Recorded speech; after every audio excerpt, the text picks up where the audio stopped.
For any conic section problem, again, thought process is to know your equation, your setup, the orientation, which way this thing is going, and A, B, C, or P for parabolas, and the relationship between A, B, and C, what they mean and where they go, okay?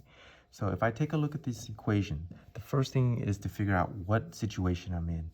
Since these are both positive, it has to be an ellipse.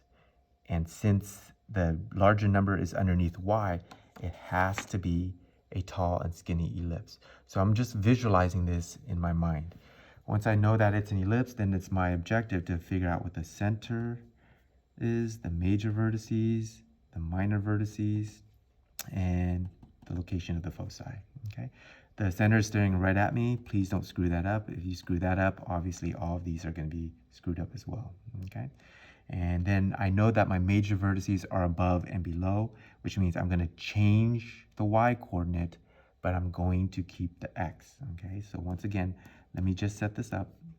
So I know my x is going to be exactly the same as the center, okay? It's my y coordinate that's going to change. The minor vertices are going to be sort of like the opposite. They're left and right. So for the minor vertices, I'm going to keep the y. So this should be the same exact y coordinate as C. I'm sorry, the center. And then the foci is lined up with the major vertices, so it behaves very similar to the major vertices. It'll keep the x, and I move up and down, so I got to change the y. So really now all it is just filling out these blanks, and I'm good to go. So how do I fill out those blanks? Third step, know your A, B's, and C's.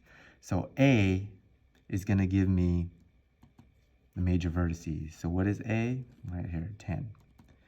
B is going to give me my minor vertices. So what is B? 6.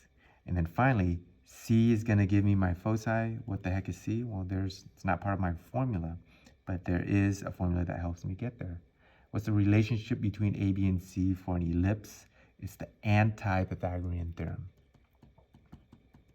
Okay, so it's A squared minus B squared equals C squared. So A squared minus B squared equals C squared. So C must equal 8. Once you have that, then it's a basic adding and subtracting A, B, and C to each one of these corresponding components. So again, major vertices, if I want to move up and down 10, so if I want to move up, I add 10, so that gives me 3. Move down 10, subtract 10 from the y coordinate. For the minor vertices, move left and right, so add to the x. So if I add 6, that's 11. If I subtract 6 from that 5, I get negative 1. And then finally, the foci, I move up and down by adding 8 and then subtracting 8 to get these values. So I am able to find all these critical points without having to do too much extensive graphing.